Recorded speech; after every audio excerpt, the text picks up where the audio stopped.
All right, my man, this is Real Talk with Nick, and I'm surrounded by basketball royalty, y'all. On my left, I got my man, David Britton, and to the right of me, no stranger to Real Talk with Nick, my boy, Kevin Williams. Now, that's right, man. I want to start off with my boy, David Britton, and ask him some questions, man. I want to know, how did you fall in love with the game of basketball? Well, I didn't fall in love with it like that. I was walking up the block on 116th Street, and there was two guys sitting on the stoop. I used to bowl and play baseball. I didn't start playing basketball until like the ninth grade. And so I was always bragging about my trophies. The guy, God bless the dead, Ernest McNair, had a bunch of trophies in his house. So every time I got a trophy, I wanted to show it off. So the kids, they were the older dudes. They said, "Yo, Dave, let me see your trophies."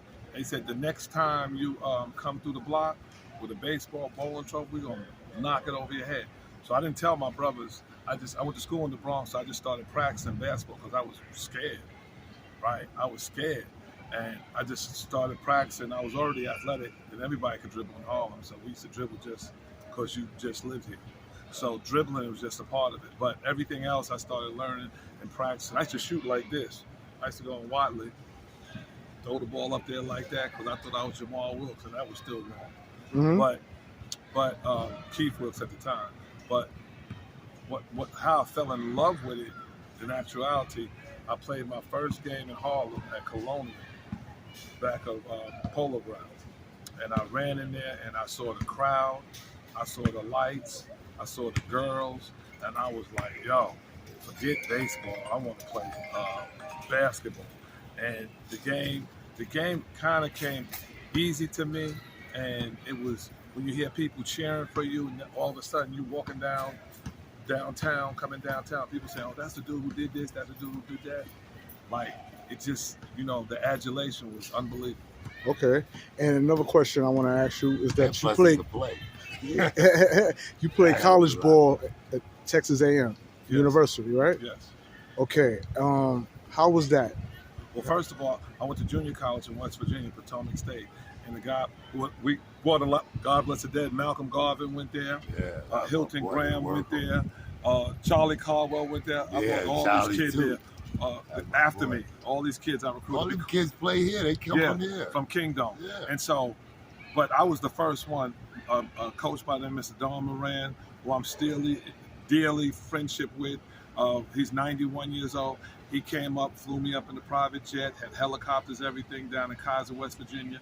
And we went, and I brought my man Wendell Ramsey, and we went to the national tournament my first year. It was unbelievable. I got recruited there after my second year to Texas A&M. Right. And you was named the most valuable player. You got the MVP. Yeah, that's in the Southwest Conference tournament, which is now the SEC.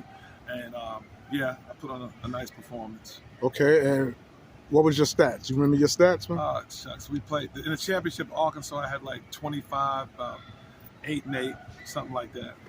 Okay. But we only scored 53 points. Okay. Now, you have an interesting background, right?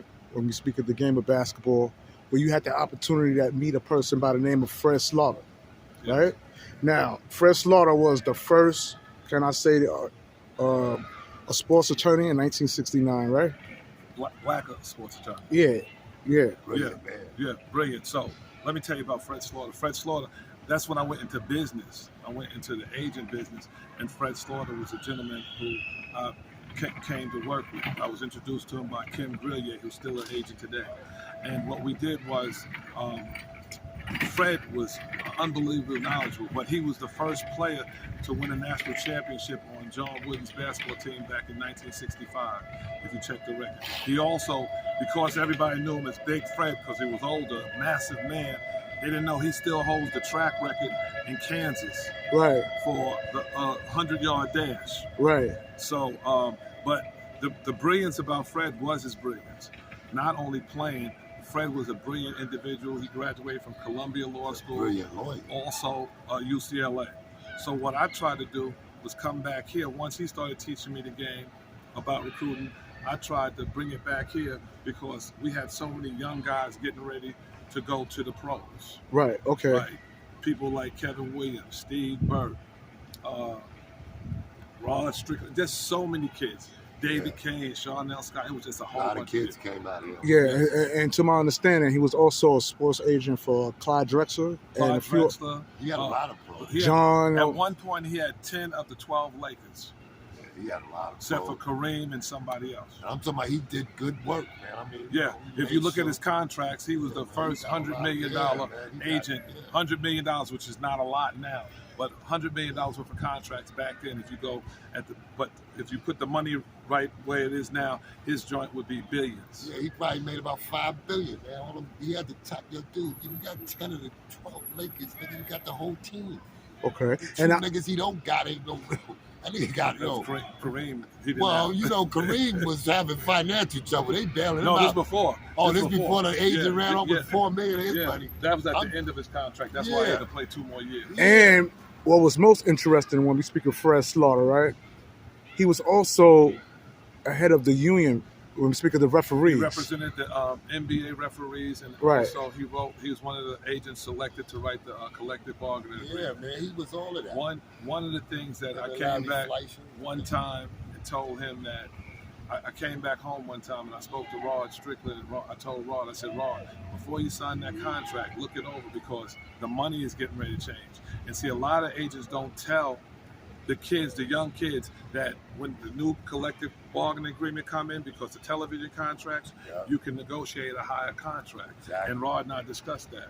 But And I not try only to that- bring information to the community because I want these kids to succeed. The collective bargaining agreement has to do with salary cap.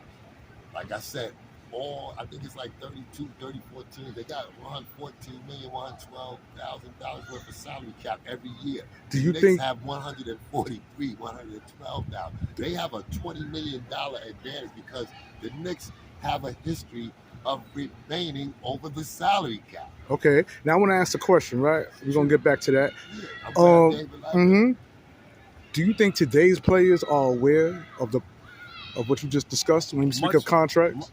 Some of them are much more aware, and I would give LeBron James a lot of credit to that, and Chris Paul, because that's how they're managing these contracts now. So they have much more say-so. They have much more power. That's why they almost like GMs and things of that nature. So the more intelligent or more information that these players get, the better contracts they can get. Now, with this next CBA coming up, it's going to be a problem because of the missed games and things like that. So the owners are going to try to manipulate the situation to cut the contracts down, less guaranteed money, and things of that nature. But it depends how strong that the players stay together as a unit. I heard that it's now 50-50.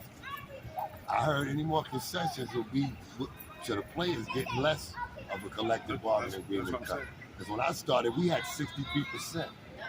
They've gone from that all the way down to 50-50. And that's because we're not, every time we go to these collective bargaining agreements and they threaten strikes, you got to look at the financial structure of the NBA. You got maybe 3-4 guys making a lot of money and everybody else struggling.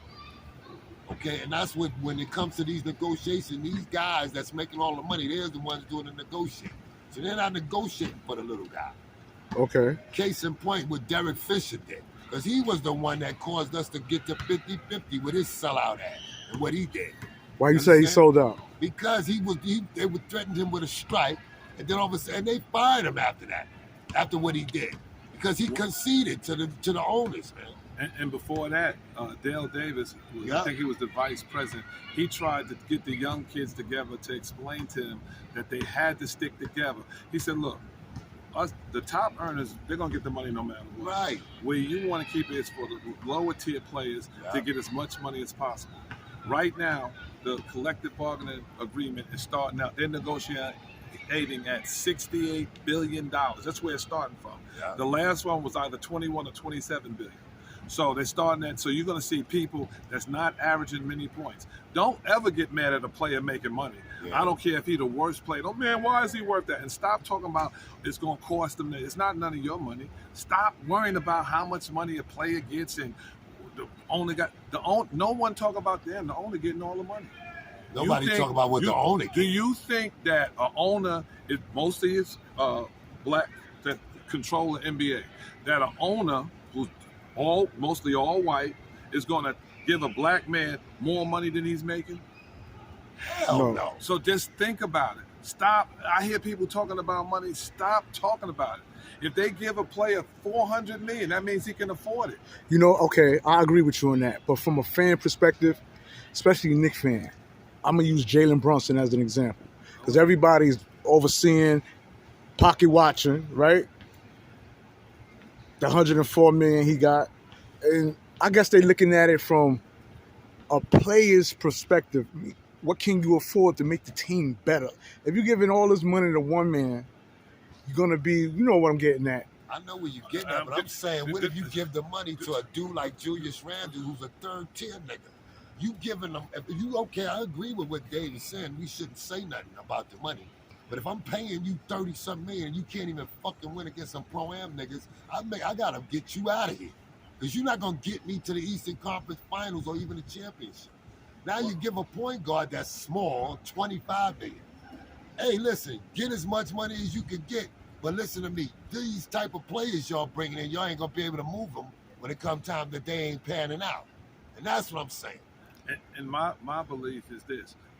Jalen Brunson, for really, what people don't understand, that's cheap. I just finished telling you. No, Jalen Brunson is cheap. No, let me show you something. Because the new collective bargaining agreement is starting out at $68 billion. That's what they negotiate, right? So if they're getting $68 billion, everything has to increase. Salaries have to increase. They don't have to negotiate for Jalen, I think it's 5 years, right? Then he signed for 4 years. They do not have to negotiate for 4 more years with him. Right. So they're going to accumulate money. If we stop talking about money, and looking at who could play, Jalen Brunson could play. So how about this? Julius Randle was cast into the star role. We tried to make him a star. Julian is a plug piece. He's not a star player. And people measure stars by how much money they make. That's not fair. No. That's not fair. And it ain't. But now we know he ain't a star, and we got to get rid of his ass. You're supposed to know that before you do your homework. Because of the money you gave him. That's Dolan and them stupid motherfuckers. But listen, if you going to give somebody that kind of money, then guess what? They better be able to do and perform what you doing. Like if I gave Kevin Durant that kind of money, I know for a fact he's going to fucking perform. I just got to put the right... Wait. Hold. I'm at the interject. Simple as that. You can't even... This is my opinion. You just don't like them. I got... That's all that is. It's not that I don't like him. I see what he did to Brooklyn, man. What did he do to Brooklyn? He said, wait. Wait. What did he do to Brooklyn? He said, well, to the Knicks, excuse me. He said the Knicks wasn't a cool team to play for, right? Okay, so that's his opinion. Okay, that's his opinion. Right. Grant that. He got facts. He got facts to back it up, too. And then he goes to Brooklyn, right? Go ahead. They pay him $198 million for 4 years. Go ahead. He only played for 2. Go ahead. And then he bounced. Everywhere this man. Nowhere. He's right here. He ain't going nowhere. See, you getting caught up in that hype. You watching ESPN in the morning and all the talk shows talking about what if this dude trade for him and what if this is true. Let me ask you a question. Him and Kyrie hanging out, they cool and everything. So all of that, don't believe everything that you read on internet and paper and whatnot. Who are you gonna trade him for? Right. He can say what he wants. If I'm the owner, okay, well just sit here. He's 33 years old. He'll be 34 when the season starts. Do you think he wants to sit out a year? Man, the owner already told him, nigga, you got a contract, man. But I'm just saying, whether or not we tried to move you, we can't move you. You playing here for the next 4 years or till ever we want to move you. And they ain't put no trade clause in your contract. And guess what? We don't know on the inside what's really going on. They just putting out this and putting out that. We don't know what's really going on. Okay. So the whole thing is like that. Don't worry about somebody going against the Knicks. They have their own opinion. A lot of people don't like Jeff Dolan. So they're not going to come in. Yeah, and I'm one of them. And then another thing that you have to do is you have to, like, Kevin and I talked about this, right? I want them to bring the superstar kid in here. I want them to bring in here because he'll attract other players. Nobody want to play with nobody. Like, if you're not good, it's just like we're playing out here. If Kevin on one team, I'm on another team, and it's just 8 other dudes that can't play. We said, let them play. We'll just wait for everybody to come. There you go. You don't. It's the same concept. You want to play with people that know how to play, even though they're professionals. There's different levels of professionalism. But we got a good team and has developed to the point where now I want to see it. When you like the Knicks, man, these motherfuckers are so stupid. You develop these guys for 3 years. Now it's coming to fruition, and now you're gonna trade them off like they fucking chess pieces. But do you ain't think even played them dudes? Do you think that the Knicks? You got a bunch of good players. You do have some good players. But do you think that the Knicks are formidable enough to be in the top 8 of the Eastern Conference? Yeah, with this team we got, yeah. Who place they taking? I say they could knock off Brooklyn, motherfucker, if they play right. They can't knock. Dude, if them niggas, if Brand dude would have played right, you got man, Kyrie, you got off. Kyrie, you got matter, Kevin Durant, and you got man. Ben Simmons. Ben Simmons ain't showing up. He don't even want to shoot. Wait a second. Ain't showing up. Wasn't he an all-star? Yeah, I don't Didn't know he how, average 16? Wasn't he a defensive player of the year? But he ain't showing up. So how's that not showing up? They gave him a Mickey or something. Let me ask you a question. Let me ask you a question. In that last game, when he didn't pass the ball, which everybody disagreed, when he passed the ball, didn't they have a dude named Joel N.B.A? Right. Wait. Check up his fourth quarter stats. When they show he's supposed to bring you home. Right. And he ain't do shit. And I know that Ben and Joel stagnant, is another one. Talk shit and don't do shit. But what I'm saying is, it's hard to win. Like, people think you're gonna win a championship. It's hard to win. All right. Let's hold a break on that, because I want to go back just a little bit more on Fred Slaughter, man. I'm impressed with this guy, man. You brought him up, Kev. Fred Slaughter. I spoke to him about it. He gave me some links. This man was impressive, man. He played the game, right? I believe he was a point guard, right? No, he was a forward. He was a small forward. Small forward, right? Back then, he was back then 6'5". He played in the 60s. Was pretty big. Yeah. And he was strong. And he also became the head of the referee union. Yeah, the N.B.A. Yeah, he's representing. What I found kind of interesting about, and he did it so humbly, man. You wouldn't even know he was the dude. He gave a warning to the referees, telling them about don't be cute with your receipts. Yeah. And come to find out, they got caught up in some tax evasion, falsely putting expenses on the airline. With the airplane ticket. Yeah. They was taking their first class tickets and bumping them down and getting the money. That's illegal. So let me ask you a question. What they don't talk about is when he goes to collective bargaining agreement. I'm trying to remember the player. He was on the Olympic team. He's a referee now. Leon Wood. Leon Wood was a first-round pick, number 10. Yeah. He was represented by Fred Slaughter. Yeah. They offered him $75,000. Fred told him, "You're not signing that contract." They went to court. Leon Wood broke everything open with $410,000 a year. I don't remember the year. It might have been 84 or something. It was the Dream Team, like that. But people don't understand his negotiating problem. But then you had to talk to him. And so it was intelligent. He understood the stats and everything. And he also was ahead of the lockout, the 1995 NBA lockout. Well, 99. No, it was 95. Yeah. Well, when you say ahead, you get together, the players. The referee union lockout. Yeah, when the players. Oh yeah. When the players get together, say they're gonna strike, then they confer with the top agents, and the agents go along and lay out a plan for them. Exactly. Okay. Now I want to talk about management, man, because that's what we was discussing before. We're going to go through it all, and we're going to get to coaches, too. Yeah, oh, yeah. Oh, I got it. I got a story about it. Oh, yeah, we're going to get the coaches, yeah. You better listen. Please, man. Because that Clorox is a motherfucker.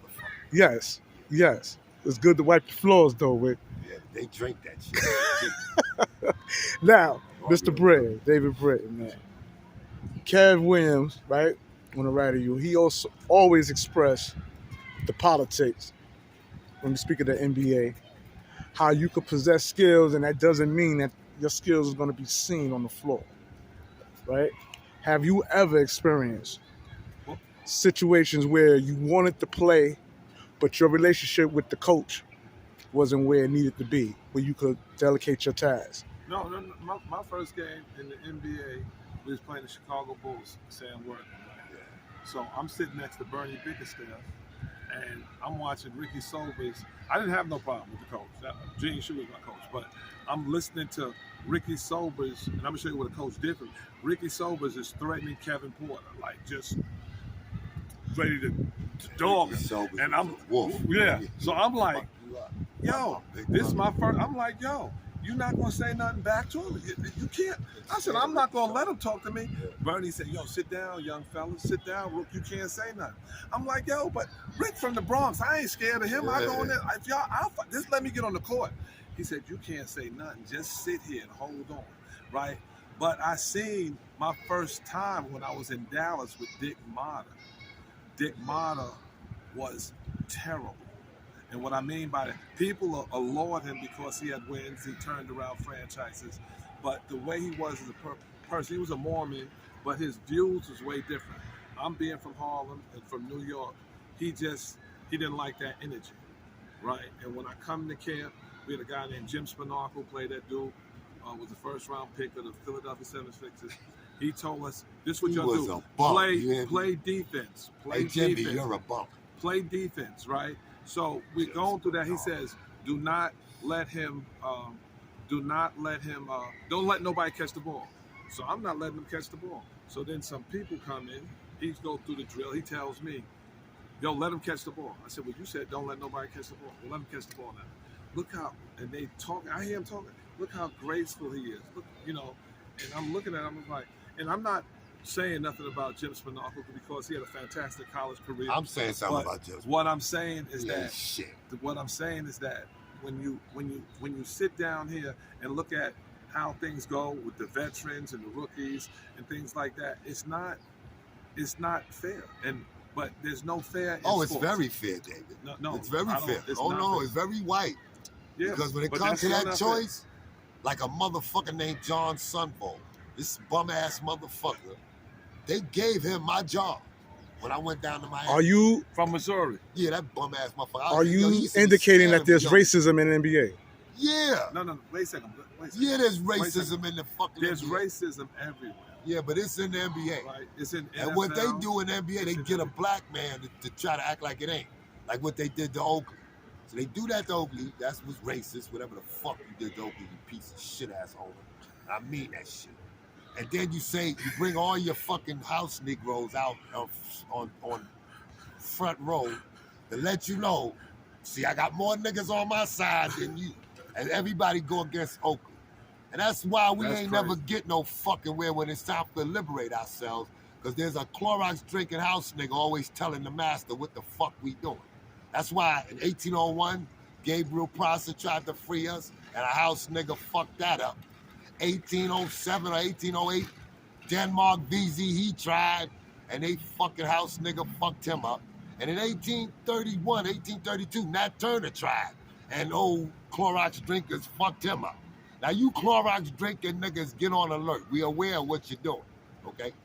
Now, let me just show you something. What Kevin just said, fuck you doing? He just gave history, right? Yeah. And so how they going to try to mess this interview up? He said, well, he's angry and you see how he's cursing. I'm saying, they're gonna make it like that. Instead of what he's saying is, let's go look back at those dates and see what happened during those dates.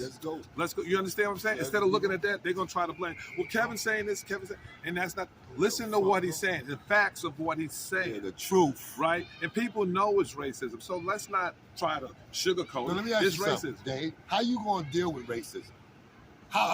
When it come at you, how you going to deal with it? If you don't got no information and no knowledge to rebut that fucking evil shit, then guess what? You're going to be standing there taking it and going to the back of the bus like our fucking forebearers did. Oh, no, nigga. I was taught by the Honorable Elijah Muhammad. He taught me who the fuck they are. And believe me, when you try that racist shit with me, I got an arsenal for your ass, okay? So try it and see what the fuck you gonna get. I'm telling you, we living in a time where we gotta stop motherfucking always acquiescing to this white supremacist bullshit and trying to keep our black dignity at the same time. We have no self-value and no self-worth because of it. So now how do we get self-value and self-worth? We get it by getting the knowledge of ourselves, the knowledge of God, and a thorough knowledge of them and what the fuck they done did. And like I said, I don't give a fuck if you don't like what I'm saying. I don't like what the fuck you did. Okay? Okay, carry on, man. Thank you very much. And one of the things that, what I always look at, it always says that everything shall return. Well, I'm always optimistic. Everything shall return to its original state when we were kings and rulers. Well, for us to come out of slavery shows that we could do anything. There's no way possible you don't have no language, no understanding of food, no culture, no faith. You have to adapt to somebody else's, and we have to learn them. So that shows our intelligence where we are today. They don't talk about all the good stuff. They always try to deem us as low commanding citizens, even in politics now. Even in that state, David, in that state you talking about, motherfucker, they wouldn't even have no fucking industrial revolution if it wasn't for them black inventors. Elijah McCoy, Lewis Latimer, Granville T. Woods. Motherfucker, no, nigga, listen, let me tell you something, man. Even in our state of amnesia, they fucking made a patent office to steal our invention. Yeah, that's what they did. Okay? So that's a fact. All right, now when you crackers never wanted us to fucking learn anything anyway. You wanted us to be dumb like the beasts of the field, and you labeled us with the livestock in your fucking in your wills, in your testaments, and your records. Okay? That's a fact. Okay, so now we come from all of that, and you think I'm not supposed to say the shit I'm saying? I'm supposed to be benevolent. I ain't a Christian, motherfucker. I don't love my enemies. I'm gonna do what God do. I'm gonna judge them and sort them out. That's what the fuck you do with evil people. Okay, now we gonna put a little bit of water in this Yeah. this liquor tank we got right going here. I'm gonna fucking put the Jekyll this And I want to talk about management now. Now we can get on Knicks management or management in general when we speak about N.B.A. teams, man. Starting with you, Kevin Williams. Let me say this. It's management always comes down to the numbers game. And it doesn't matter how good the talent is. You got guaranteed contracts. You got people you can't move. You got people you want to move, but you can't. And then you got people you like that you can't put on the team. And that's why they got G League, D Leagues, B Leagues, and all kind of leagues to hold these people until they can move these stupid motherfuckers that you got. Okay, and that's the truth. And it's been a mismanagement because now that you got a team ready on the precipice, some little midget dunker saying he want to come here, you ready to chip off all your fucking pieces of your core to bring this little nigga and you gonna put yourself back 5 years doing it. Whoa, now. Whoa, this way it gets interesting, man. Because both of y'all got different perspectives when we speak of Donovan Mitchell. He's all for Donovan Mitchell. My man right here, David. Not to bring him here, but bring him here reasonably. We don't do that Carmelo Anthony bullshit. Okay, and when you bring him here, you done sent half your fucking team away. No, motherfucker, or half your picks. No, nigga, he ain't worth that. Would you give up RJ for Donovan? No. Would you give up RJ for Donovan Mitchell? Heck yeah. Let's talk about it. Now, I ain't gonna be studying on this one. Somebody on this bench gonna be studying y'all. I don't know who it's gonna be, but I wanna know why you would bring Donovan Mitchell here opposed to you, Kevin Williams, thinking he ain't worth coming here when you giving up the whole. No, let me finish. You said all them picks. Yeah, right. Okay, first of all, you asked me would I give up RJ for Donovan Mitchell like this. The reason why Donovan Mitchell is a proven player, period. We're waiting. They're waiting for potential for RJ Barrett. They're waiting for potential, right? If you just look from a playoff point of view, you see how they shut Andre Barrett down, right, in the playoffs. Atlanta did. And you see how Donovan can excel. He only 4 people average as many points as him. And that's Jordan, I think. He takes all the shots. That's because he's not afraid to take them. No, you taking all the shit. But David, if what you I'm took saying, as many shots as he would, you'd average as much as Barrett take most of the shots. No, he don't. Who take him and Randall take most him of and the Randall. But I'm saying still, to me, he's a better player. Like we can argue. Don't get me wrong. He's not a better defender. I say he's a better defender. Wait. I don't know where what's his face is a great defender. Oh yeah, he is. Because he's the guard Fournier's man all the time. But I'm saying I don't see where that's a small folk. I don't see where RJ Barrett is a great defender. So what would you rate RJ Barrett as a defender, man? He's a 2 guard, right? Yeah. I mean, what would you rate him as a 2 guard in the league today? Average. Top 10, top 20? And what is Donovan Mitchell's defensive average? He's above average. I just put him as average also. Okay, now listen. Know this. This year, our point guard hit 41 on that thing and eliminated him. This year. We're not talking about his record, what he did. We're talking about right now. He got eliminated. And fucking that little Jalen Brunson did a number on his ass. I got the videotape to show you. Donovan Mitchell couldn't guard him or nothing. And they got eliminated. And Luka Doncic missed 3 games out of that series. So all of that, okay. Yeah. And he's injury prone. Okay? You feel he's injury so now prone? You got to look at that, man. Some say he got issues with his ankles. How many Listen, games man, has he missed? I can't answer I think that. he missed 2 of them playoff games that they lost to I can't. Dallas. And plus he was carrying that team, remember. He's right. He's taking all the shots. He's carrying that team. He's taking all the shots. But he's carrying that team. Yeah. Sure. He carried You them got to to a have first one round person. exit, too. You have one person on every team taking the most shots, the best player. And look at RJ that had to salvage a season because that nigga Randall what the fuck left for him. Okay, so I'm gonna ask you this, man. If you was the coach, head coach of the Knicks, who would your starting 5 be, man? Who would you trade? Who would you keep? And who would you start, man? Well, I got Jalen Brunson. He at the point. Right? Do I have what team do I have? The same team. The same team right now. Oh, then I have to start R.J. Barrett, Jalen Brunson, Mitchell in the center. I have to start Randall and who's my 5th man? What would you do with Emmanuel quickly? He got to come off the bench. I just can't just do the $104 million. You're just finished saying that. Right. What Quigley done Brunson better than Quigley? The better point guard. That's Sure. the period. That's what we playing. No doubt about that. I don't think he's a better shooter than Quigley. I think.